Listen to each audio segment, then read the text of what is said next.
Hi this Viraj, welcome to finviraz.com.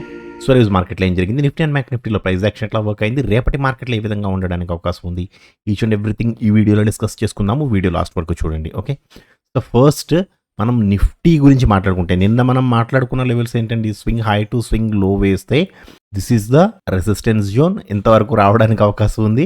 But little brother ఉన్నాడు ఇక్కడ, little బ్రదర్ని క్రాస్ చేసి ఒక గ్రీన్ క్యాండిల్ వెయ్యాలి అని నిన్న మనం మాట్లాడుకున్నాం. ఇది ఏం చేసిందండి, డైరెక్ట్గా అసలు లిటిల్ బ్రదర్తో సంబంధం లేకుండా గ్యాప్ అప్, ఈరోజు హ్యూజ్ గ్యాప్ అప్ ఓపెన్ అయ్యి ఒక రెడ్ క్యాండిల్ క్లోజ్ అయింది. సో మనం దీన్ని కన్సిడరేషన్లోకి తీసుకోకూడదు. టెక్నికల్గా ఇది మనకి ఎటువంటి యూజ్ లేదండి, there is no use with this candle. Okay, so market either కొద్దిగా పైకి వెళ్ళి మళ్ళీ కిందకి రావడానికన్నా చూస్తుంది, లేదా ఇక్కడి నుంచే కిందకి వచ్చి లిటిల్ బ్రదర్ని టచ్ చేయాలి, అవకాశం ఉందండి డెఫినెట్గా.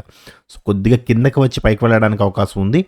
సో స్ట్రైట్గా అయితే వెళ్ళిపోదు మార్కెట్. సో ఈ రోజు గ్యాప్ అప్ అయింది, మళ్ళీ రేపు కూడా గ్యాప్ అప్, ఎల్లుండి కూడా గ్యాప్ అప్, అలా ఎక్స్పెక్ట్ చేయొద్దు మార్కెట్ని. ఓకే, అండ్ గ్యాప్ అప్ అయిన తరువాత అసలు మూవ్ అవ్వకుండా ఎలా ఉండిపోయింది, అసలు ఎందుకు అలా ఉంది అనేది కూడా మీకు నేను ఎక్స్ప్లెయిన్ చేస్తాను. ఓకే, అండ్ బ్యాంక్ నిఫ్టీ కూడా మీకు నేను ఎక్స్ప్లెయిన్ చేసేటప్పుడు, నిన్న post market report video explain చేసేటప్పుడు స్వింగ్ హై టు స్వింగ్ లో వేసుకుంటే ఇది ఆల్రెడీ లిటిల్ బ్రదర్ని క్రాస్ చేసింది, కొద్దిగా పైకి వెళ్ళి కిందకు వచ్చి అప్పుడు పైకి వెళ్ళడానికి అవకాశం ఉంది అన్నాను. బట్ ఇది 900 పాయింట్స్ గ్యాప్ అప్ అండి, గ్యాప్ అప్ వెళ్ళి ఇది రెసిస్టెన్స్ జోన్ దగ్గర క్లోజ్ అయింది. ఈరోజు రెసిస్టెన్స్ జోన్ దగ్గర క్లోజ్ అయింది.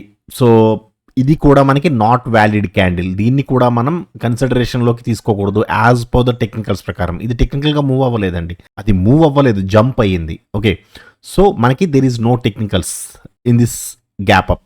ఓకే, సో ఈ గ్యాప్ అప్ మళ్ళీ ఫిల్ చేస్తలేండి, అది వేరే థియరీ ఉంటుంది, దానికి మీకు నేను చెప్తాను.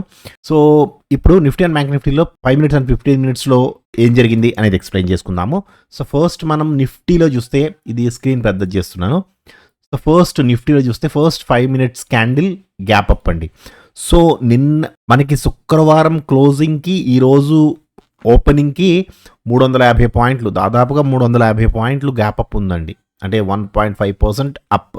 సో ఇంత అప్ అవుతుంది అనుకున్నప్పుడు మీరు రెండు కన్సిడర్ చేయాలి. ఒకటి, ఇక్కడ నుంచి ఫస్ట్ వన్ వచ్చి ఇక్కడ నుంచి సైడ్ వేస్ అన్నా ఉంటుంది, లేదా రెండు హ్యూజ్గా క్రాష్ అన్న అవుతుంది. ఈ రెండిట్లో ఏదో ఒకటి జరగాలి తప్ప బుల్లిష్గా మాత్రం వెళ్ళదు, ఎందుకంటే ఆల్రెడీ 1.5% గ్యాప్ అప్లో ఉంది. సో ఇంత గ్యాప్ అప్ అయినప్పుడు మీరు ఇంకా బుల్లిష్గా వెళుతుంది అని మాత్రం ఎక్స్పెక్ట్ చేయకూడదు. అయితే సైడ్ వేస్ అన్న ఎక్స్పెక్ట్ చేయాలి like this, otherwise huge crash అన్న ఎక్స్పెక్ట్ చేయాలి. ఎందుకంటే గ్యాప్ అప్ ఓపెన్ అయ్యేటప్పుడు చాలా మంచి సినారియోస్ అయి ఉండొచ్చు, చాలా మంచి గ్యాప్ అప్ అయ్యి అక్కడి నుంచి మంచిగా క్రాష్ అవుతుంది మార్కెట్. సో ఈ రెండు మాత్రమే అవకాశాలు ఉంటాయి. సో మీకు భవిష్యత్తులో కూడా ఎప్పుడైనా సరే హ్యూజ్ గ్యాప్ అప్ కానీ హ్యూజ్ గ్యాప్ డౌన్ కానీ జరిగినప్పుడు ఈ రెండు సినారియోస్ మర్చిపోకుండా గుర్తుపెట్టుకోండి. మీకు దీన్ని ఎలా చూడాలి, ఈ ఇంత హ్యూజ్ గ్యాప్ అప్ అయినప్పుడు టెక్నికల్ పరంగా మనం ఏ పారామీటర్స్ యూస్ చేసుకోవాలి అనేది ఆల్రెడీ మాస్టర్ ఇన్ ఫిబొనాచీలో మీకు నేను చాలా క్లియర్గా చెప్పానండి. ఒకవేళ ఇన్ కేసు ఎవరైనా మాస్టర్ ఇన్ ఫిబొనాచీ చూడకపోతే చూడండి. ఓకే, సో ఫస్ట్ మనకి first candle green candle. So ఇది గ్రీన్ క్యాండిల్ వేసింది కదా, ఎంతవరకు వెళ్ళడానికి అవకాశం ఉంది అంటే స్వింగ్ లో అనేది నిన్నటి స్వింగ్ లో తీసుకున్నాను, స్వింగ్ లో to swing high to previous లో తీసుకుంటే ఇది ఆల్రెడీ కన్సాలిడేషన్లో ఉన్నాను అని క్లియర్గా చెప్పింది. నేను ఇంటిమేషన్ కూడా ఇచ్చాను, నేను ఇది కన్సాలిడేషన్ జోన్లో ఉంది, వెయిట్ చేయండి, మీరు కంగారు పడొద్దు, ఎక్కడ ఎంట్రీ లేదు, దెర్ ఈజ్ నో ఎంట్రీ అండి. ఇక్కడ ఎక్కడా కూడా మనకి ప్రిఫరెన్స్ 1, 2, 3 ప్రకారం ఎంట్రీ లేదు. ఎంట్రీ అంటే మీరు సరే ఇక్కడ తీసుకోవచ్చు కదండి, పైకి వెళ్ళింది కిందకు వచ్చింది మళ్ళీ ఇక్కడ తీసుకోవచ్చు కదా, ఎస్ తీసుకోవచ్చు. బట్ దీని ప్రకారం మీరు ఏం చేస్తారు, టార్గెట్ ఇక్కడ పెట్టుకుంటారు, కానీ అంతవరకు వెళ్ళదు. బికాస్ ఆల్రెడీ నిఫ్టీ 1.5% పాజిటివ్లో గ్యాప్ అప్లో ఓపెన్ అయింది. సో మళ్ళీ ఇంత పర్సంటేజ్ అనేది చూడండి ఎంత ఉంది, ఇక్కడ నుంచి దాదాపుగా 0.76 ఉంది. సో మళ్ళీ ఇంత పెరగాలంటే చాలా కష్టం, ఎప్పుడో చాలా సర్టెన్ కేసెస్లో తప్ప పెరగదు. అందుకనే ఇలా గ్యాప్ అప్స్ అయినప్పుడు కొంచెం జాగ్రత్తగా ఉండండి, సైడ్ వేస్ ఎక్స్పెక్ట్ చేయండి, లేదా హ్యూజ్ క్రాష్, లేదా బాగా గ్యాప్ డౌన్, విపరీతమైన గ్యాప్ డౌన్ ఓపెన్ అయిందా అక్కడ సైడ్ వేస్ లేదా మంచి రికవరీ ఎక్స్పెక్ట్ చేయొచ్చు. ఓకే, సర్టెన్ కేసెస్లో. సో ఇది సైడ్ వేస్లో ఉండబోతుంది అని మనకి క్లియర్గా ఇక్కడ ఇండికేషన్ ఇచ్చేసింది యాజ్ పర్ ద ఫిబొనాచీ లెవెల్స్ ప్రకారం. మీకు నేను మాస్టర్ ఇన్ ఫిబొనాచీలో చెప్పాను ఎక్కడ ఏ జోన్ నుంచి ఏ జోన్ వరకు మనకి సైడ్ వేస్ మార్కెట్ అని. సో మనకి లిటిల్ బ్రదర్ ని దాటి వెళితే అప్పుడు మనకి మూమెంట్ ఉండడానికి అవకాశం ఉంది. ఇక్కడ కొద్దిగా లిటిల్ బిట్ ట్రై చేసింది, కానీ చెప్పాను కదండి ఆల్రెడీ 1.5%. సో వెళ్ళనివ్వలేదు పైకి, మళ్ళీ కిందకే లాక్కొచ్చేసారు. కిందకి లాక్కొచ్చినప్పుడు మళ్ళీ ఇక్కడ మీరు స్లైట్గా చిన్నగా, అంటే మరీ పెద్దగా కాదు, కొద్దిగా చిన్న బేరిష్ ఎంట్రీ ఎక్స్పెక్ట్ చేయొచ్చు. ఎందుకు ఇక్కడ అంటున్నాను, యాక్చువల్గా ఇక్కడి నుంచే బేరిష్గా మారిపోయింది కదా అంటే, ఇది ఆల్రెడీ 60 కంటే పైన ఉంది, బట్ బేరిష్ ఎంట్రీ ఇచ్చింది అండ్ 15 మినిట్స్లో కూడా సేమ్ 60 కంటే పైన ఉంది. సో చాలా హై లెవెల్లో ఉంది. సో ఇది రావాలి అంటే కిందకి ఎంతవరకు రావాలి, ఇక్కడ ఈ జోన్ తీసుకొచ్చా మనం, చాలా దగ్గరలో ఉంది చూడండి. ఇంత చిన్న జోన్ తీసుకుంటే ఫస్ట్ ఈ జోనే రెస్పెక్ట్ చేసింది. మనం ఇక్కడ ట్రేడ్ తీసుకుంటే ఒక 27 points stop loss and 40 points target యాక్చువల్గా వచ్చింది. ఈ చిన్న స్వింగ్ తీసుకుంటే వచ్చింది. సపోర్ట్ జోన్ని, అంటే టార్గెట్ వచ్చి సపోర్ట్ జోన్ దగ్గర టచ్ అయ్యి మళ్ళీ పైకి వెళ్ళడానికి ట్రై చేసి, ఈ క్యాండిల్లో కూడా మళ్ళీ స్టిల్ బేరిష్ గానే ఉంది. ఇక్కడ బుల్లిష్ గా లేదు, ఇది బుల్లిష్ వెళ్ళింది అనుకుంటారేమో చూడండి. ప్రిఫరెన్స్ 1 ఇక్కడ కూడా స్టిల్ బేరిష్ గానే ఉంది. సో ఇక్కడ 60 కంటే కింద మనకి బేరిష్ ఎంట్రీ ఇచ్చింది. సో ఇప్పుడు మనం ఎంతవరకు ఎక్స్పెక్ట్ చేయొచ్చు, యాక్చువల్గా అయితే ఈ స్వింగ్ కంటే స్వింగ్ కింద ఏది ఉంది, ఇది ఉంది కదా. సో స్వింగ్ లో టు స్వింగ్ హై తీసుకుంటే యాక్చువల్గా ఇంతవరకు రావాలి market. This is the level. But మనం ఇక్కడ ఎంట్రీ తీసుకుంటే ఇక్కడ స్టాప్ లాస్ పెట్టుకుంటే సరిపోతుంది. ఒక 26 points stop loss and 180 points target అండి. 180 పాయింట్స్ అంటే చాలా ఎక్కువ అని అర్థం. ఎందుకంటే చాలా మంచి గ్యాప్ అప్లో ఓపెన్ అయ్యి సస్టైన్ అయ్యింది. దాదాపుగా 2.5 గంటల పాటు మార్కెట్ సస్టైన్ అయ్యింది ఈ గ్యాప్ అప్లో. సో ఇంత హ్యూజ్ మనం ఎక్స్పెక్ట్ చేయకూడదు. దాదాపుగా వచ్చిందిలేండి, ఒక 130, 120, 130 పాయింట్స్ వరకు వచ్చింది. మ్యాక్సిమం ట్రై చేసింది, బట్ మళ్ళీ పైకి వెళ్ళడానికి ట్రై చేసింది. ఇది లాస్ ట్రేడ్ కాదండి, ఇది లాస్ ట్రేడ్ కాదు. మీరు ఇక్కడ ట్రేడ్ తీసుకుంటే దాదాపుగా 100 to 120 పాయింట్స్ మనకి ప్రాఫిటే ఇచ్చింది ఈ ట్రేడ్. ఓకే, సో మళ్ళీ పైకి వెళ్ళడానికి ట్రై చేసినప్పుడు ఇక్కడ కొద్దిగా స్లైట్ కొంచెం అటు ఇటు తిరిగిందండి. యాక్చువల్గా అయితే ఇక్కడ చిన్న మళ్ళీ బేరిష్ ఎంట్రీ ఇచ్చింది, బేరిష్గానే ఉంది, బేరిష్ ఎంట్రీ ఇచ్చింది, బట్ టార్గెట్కి రాలేదు. ఇక్కడ మాత్రం మళ్ళీ బుల్లిష్ ఎంట్రీ ఇచ్చింది as per the preference 1. So ఇక్కడ బుల్లిష్ ఎంట్రీ ఇచ్చినప్పుడు ఎంతవరకు వెళ్ళడానికి అవకాశం ఉంది, స్వింగ్ హై టు స్వింగ్ లో, ఇవే కదా లెవెల్స్ ఉన్నాయి. ఇక్కడ మనకి లిటిల్ బ్రదర్ కన్ఫర్మేషన్ కూడా ఉంది. సో మనం ఇక్కడ ట్రేడ్ తీసుకుంటే ఇక్కడ స్వింగ్ లోలో ఒక 39 to 40 points stop loss and 60 points target. ఇది కూడా వెళ్ళింది, అంటే ఇమీడియట్గా అయితే వెళ్ళలేదండి. ఇది కొంచెం ఇక్కడ ఒక 20 to 30 మినిట్స్ వెయిట్ చేసింది. వెయిట్ చేసిన తర్వాత టార్గెట్కి వెళ్ళింది, బట్ స్టాప్ లాస్ అయితే కాదు. ఓకే, ఇది కూడా టార్గెట్కి వెళ్ళింది. సో నిఫ్టీ దాదాపుగా మీరు 15 మినిట్స్లో చూస్తే 15 మినిట్స్ మీకు చాలా క్లియర్గా కనబడుతుంది చూడండి. ఫస్ట్ 15 మినిట్స్ క్యాండిల్ యొక్క హై అండ్ లోని మీరు మార్క్ చేసుకుంటే కేవలం ఈ క్యాండిల్ మాత్రమే, అంటే 11 o'clock 9:15కి మార్కెట్ మనకి ఓపెన్ అయితే 11 o'clock క్యాండిల్ ట్రై చేసిందండి వెళ్ళడానికి, మళ్ళీ సేమ్ జోన్లోకి వచ్చింది. సో దాదాపుగా ఇక్కడ వరకు కూడా, అంటే 12:30 వరకు కూడా మనకి మార్కెట్ సైడ్ వేస్లోనే ఉంది నిఫ్టీ. అది మనకి ఫిబొనాచి చెప్పిందండి. సో నేను సైడ్ వేస్లోనే ఉన్నాను, మూవ్ అవ్వడానికి నా దగ్గర స్కోప్ లేదు అని ఆల్రెడీ ఫిబొనాచి చెప్పింది. Okay, so huge gap apps అయినప్పుడు కొంచెం జాగ్రత్తగా చూసుకోండి. నేను అందుకే మళ్ళీ చెప్తాను జాగ్రత్తగా చూడండి అని. ఓకే, ఇప్పుడు బ్యాంక్ నిఫ్టీలో ఏం జరిగిందని చూద్దాము. సో ఫస్ట్ బ్యాంక్ నిఫ్టీలో first 5 minutes candle green candle అండి. సో గ్రీన్ క్యాండిల్ వేసింది కదా, ఎంతవరకు వెళ్ళడానికి అవకాశం ఉంది అంటే స్వింగ్ లో to swing high to previous లో. ఈ క్యాండిల్ యొక్క హై అండ్ లోన్ తీసుకున్నాం మనం.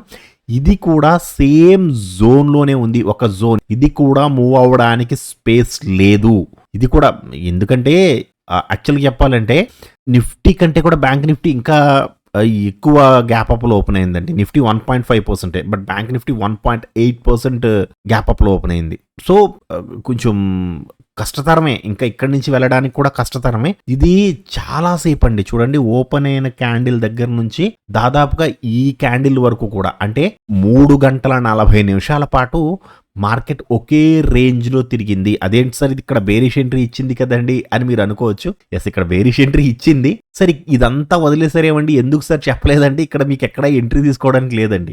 ఈ రోజు నాకు బ్యాంక్ నిఫ్టీలో కేవలం 2 ట్రేడ్స్ తగిలాయి, నిఫ్టీలో 2 ట్రేడ్స్ అంతే. ఈ 2 ట్రేడ్స్ చేయగలిగాను నేను, అది కూడా ఇది అండ్ ఇది మాత్రమే. ఇక్కడ ఎక్కడా కూడా నేను టచ్ కూడా చేయలేదు. ఎందుకంటే మీకు ఎన్నోసార్లు చెప్పాను, ఎంట్రీ లేని చోట ఎంట్రీని ఎత్తుక్కోవద్దు, ఎంట్రీ ఉన్న చోట ఎంట్రీ వదులుకోవద్దు. సో ఇక్కడ దెర్ ఈస్ నో ఎంట్రీ, ఇక్కడ ఎంట్రీ లేదు. సో దాంట్లో దూరి మరీ నెత్తుక్కోవాల్సిన అవసరం ఉంది. ఎక్కడైతే మనకి ఎంట్రీ ఇస్తుందో అక్కడ నెత్తుక్కోండి. ఇక్కడ కొంచెం స్లైట్గా మనకి ఈవెన్ 5 మినిట్స్ అండ్ 15 మినిట్స్లో కూడా ఈఎంఏకి దగ్గరగా రావడానికి ట్రై చేసింది. సో ఇక్కడ నెత్తుక్కోండి.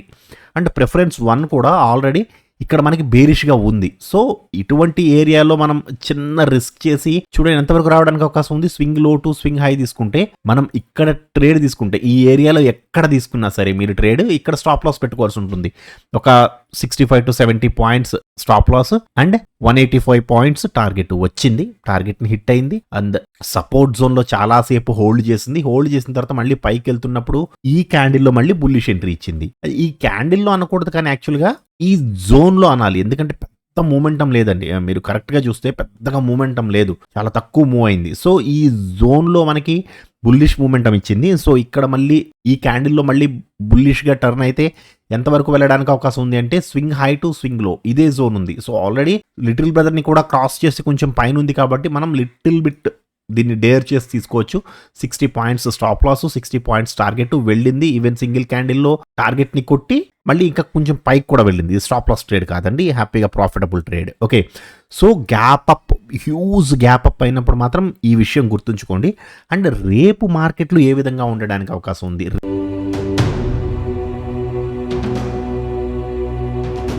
ఫస్ట్ నిఫ్టీలో డిస్కస్ చేసుకుందాం. కొంచెం జాగ్రత్తగా వినండి. ఓకే, సో ఫస్ట్ ఇదే స్వింగ్ తీసుకోండి. ఈ స్వింగ్ కింద తీసుకోండి. ఎందుకంటే ఇక్కడ తీసుకుంటే చాలా హ్యూజ్ లెవెల్ వచ్చేస్తుంది. ఇంత హ్యూజ్ లెవెల్లో ఈవెన్ వీక్లీలో కూడా తిరగడానికి అవకాశం ఉంటుంది. ఇంత హ్యూజ్ లెవెల్ ఎప్పుడు తీసుకోకూడదు.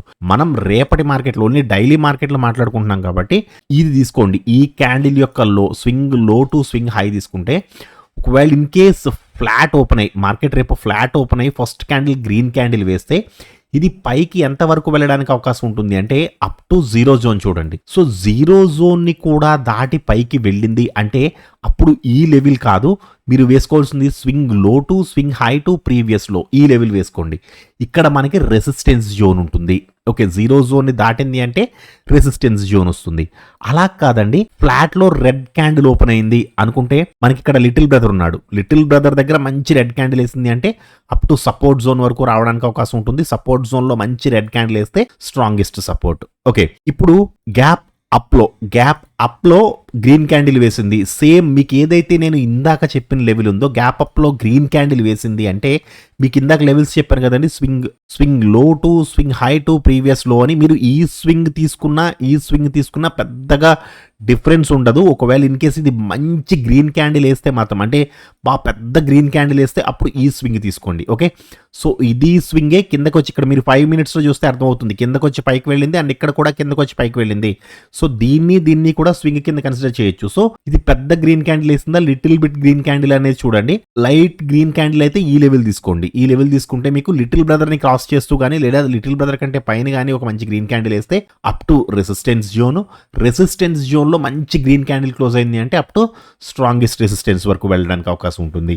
అలా కాదండి, ఫస్ట్ క్యాండిలే రెడ్ క్యాండిల్ పడింది అనుకుంటే ఫస్ట్ గ్యాప్ అప్ లో మంచి రెడ్ క్యాండిల్ పడింది. ఈవెన్ మనకి జీరో జోన్ కంటే పైనుంచి కానీ లేదా జీరో జోన్ కంటే లోపల కానీ మంచి రెడ్ క్యాండిల్ పడింది అంటే మీకు ఫస్ట్ లెవెల్ వచ్చి లిటిల్ బ్రదర్ అండి. సో లిటిల్ బ్రదర్ ని క్రాస్ చేసి కిందకు వస్తే అప్ టు సపోర్ట్ జోన్. లేదు లిటిల్ బ్రదర్ దగ్గర సపోర్ట్ ఎక్కువసేపు తీసుకుంటుంది అంటే ఇది రివర్స్ అయ్యి మళ్ళీ పైకి వెళ్ళడానికి కూడా అవకాశం ఉంటుంది. ఓకే, ఇప్పుడు గ్యాప్ డౌన్ అండి. గ్యాప్ డౌన్ వేస్తే మీకు ఉన్న లెవెల్స్ ఓన్లీ ఇవే లెవెల్స్ అండి. గ్యాప్ డౌన్ లో గ్రీన్ క్యాండిల్ వేసింది అంటే అప్ టు జీరో జోన్. లేదు గ్యాప్ డౌన్ లో రెడ్ క్యాండిల్ వేసింది, సో లిటిల్ బ్రదర్ ని క్రాస్ చేస్తూ కానీ లేదా లిటిల్ బ్రదర్ ని దగ్గర కానీ మంచి రెడ్ క్యాండిల్ వేసింది అంటే అప్ టు సపోర్ట్ జోన్ అండి. సో సపోర్ట్ జోన్ లో మంచి రెడ్ క్యాండిల్ వేస్తే అప్ టు స్ట్రాంగెస్ట్ సపోర్ట్ మీకు తెలుసు ఆల్రెడీ. ఇప్పుడు బ్యాంక్ నిఫ్టీలో ఏం జరగడానికి అవకాశం ఉందని చూద్దాము. సేమ్ బ్యాంక్ నిఫ్టీ అయితే ఇక్కడ మీకు క్లియర్ గా చూపించేస్తుంది ఇక్కడ ఉంది స్వింగ్ లో అని. సో స్వింగ్ లో టు స్వింగ్ హై తీసుకుంటే ఫస్ట్ ఫ్లాట్ లో మనకి గ్రీన్ క్యాండిల్ వేసింది అనుకోండి. ఫ్లాట్ లో గ్రీన్ క్యాండిల్ వేస్తే ఇక్కడ మనకి 1 జోన్ కూడా ఉంది. 1 జోన్ ని దాటి వెళ్ళింది కాబట్టి స్వింగ్ లో to swing high to previous లో వేసుకోండి. ఇది లిటిల్ బ్రదర్ ని కూడా క్రాస్ చేస్తుంది. మీకు ఎప్పుడైతే జీరో జోన్ ని క్రాస్ చేస్తుందో at the same candle flat లో గ్రీన్ క్యాండిల్ అనేటప్పటికి మీకు లిటిల్ బ్రదర్ ని కూడా క్రాస్ చేస్తుంది. లిటిల్ బ్రదర్ ని క్రాస్ చేస్తుంది అంటే అప్ టు సపోర్ట్ జోన్ వరకు వెళ్ళడానికి అవకాశం ఉంటుంది 15 minutes లో. Okay, same as gap up లో గ్రీన్ క్యాండిల్ వేసినప్పుడు కూడా సేమ్ లెవెల్స్ అండి. గ్యాప్ అప్ లో గ్రీన్ క్యాండిల్ వేసినప్పుడు సేమ్ లెవెల్స్ మీకు ఇక్కడ ఫ్లాట్ కాకుండా కొంచెం పైన ఎక్కడ ఓపెన్ అయినా సరే గ్యాప్ అప్పే. సో గ్యాప్ అప్లో ఓపెన్ అయినప్పుడు మంచి గ్రీన్ క్యాండిల్ వేస్తే దీనికి ఇక్కడ మాత్రమే రెసిస్టెన్స్ జోన్ ఉంది. సో రెసిస్టెన్స్ జోన్లో మంచి గ్రీన్ క్యాండిల్ క్లోజ్ అయితే అప్ టు స్ట్రాంగెస్ట్ రెసిస్టెన్స్. అలా కాదండి, గ్యాప్ అప్లో రెడ్ క్యాండిల్ వేసింది అనుకోండి, ఇప్పుడు ఫ్లాట్ కూడా చెప్పుకోవాలి కదా మనం, సారీ. సో ఫ్లాట్లో రెడ్ క్యాండిల్ వేసిన, గ్యాప్ అప్లో మంచి రెడ్ క్యాండిల్ వేసినా సరే మీకు దిస్ ఇస్ ద లెవెల్స్. ఒకవేళ ఇన్ కేస్ గ్యాప్ అప్లో రెడ్ క్యాండిల్ వేస్తే ఈ లెవెల్ అండి, ఆ క్యాండిల్ యొక్క హైక్ తీసుకోండి. So this is the level. ఇక్కడ మనకి లిటిల్ బ్రదర్ ఉంటాడు అండ్ లిటిల్ బ్రదర్ని క్రాస్ చేసి వస్తే సపోర్ట్ జోన్. అలా కాదండి, ఫ్లాట్లో రెడ్ క్యాండిల్ వేసింది. ఫ్లాట్లో రెడ్ క్యాండిల్ వేసినప్పుడు ఫస్ట్ దీనికి కూడా సేమ్ యాజ్ ఇట్ ఈస్, ఇక్కడ లిటిల్ బ్రదర్ ఉన్నాడు ఆల్రెడీ. ఇక్కడ సేమ్ ఈ రోజు ఎలా అయితే మనకి లిటిల్ బ్రదర్ దగ్గర సపోర్ట్ తీసుకుందో, రేపు కూడా సపోర్ట్ తీసుకుంటే ఎక్కువసేపు హోల్డ్ చేస్తే పైకి వెళ్ళడానికి అవకాశం ఉంటుంది. లేదు లిటిల్ బ్రదర్ని క్రాస్ చేసి మంచి రెడ్ క్యాండిల్ వేసింది, ఒక 15 మినిట్స్ క్యాండిల్ అంటే అప్ టు సపోర్ట్ జోన్ వరకు వచ్చేయడానికి అవకాశం ఉంటుందండి. ఇప్పుడు గ్యాప్ డౌన్ ఓపెన్ అయిందనుకోండి మార్కెట్, స్వింగ్ లో టు స్వింగ్ హై తీసుకుంటే మనకి ఫ్లాట్ కాకుండా క్రింద ఎక్కడ ఓపెన్ అయినా సరే దాన్ని గ్యాప్ డౌన్ అంటాము. సో గ్యాప్ డౌన్లో గ్రీన్ క్యాండిల్ వేస్తే సేమ్ లెవెల్స్ అండి, స్వింగ్ లో to swing high to previous లో ఈ లెవెల్స్ వేసుకుంటాము. గ్యాప్ డౌన్ లో గ్రీన్ క్యాండిల్ అయితే so up to little brother ని క్రాస్ చేసి పైకి వెళ్తే up to resistance zone.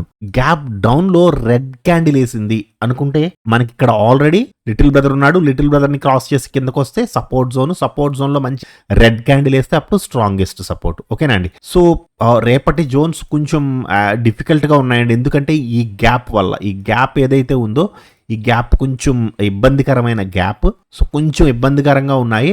So రేపు మార్కెట్ ఎలా ఉండబోతుంది అనేది కొంచెం జాగ్రత్తగా అబ్జర్వ్ చేయాలి. ఓకే, మీరు ట్రేడ్ దొరికింది కదా అని వెంటనే దూకేయద్దు, డబల్ కన్ఫర్మేషన్ చేసుకోండి. 5 మినిట్స్ అండ్ 15 మినిట్స్ అనేది రెండు డబల్ కన్ఫర్మేషన్ తీసుకుని అప్పుడు మాత్రమే ట్రేడ్ తీసుకోండి. ఓకే, సో ఈ రోజు మీ ట్రేడింగ్ ఎలా జరిగింది? నాకు తెలిసినంత వరకు నిఫ్టీ, బ్యాంక్ నిఫ్టీలో చేసే వాళ్ళకి పెద్దగా మూమెంటం అయితే ఏం రాలేదండి.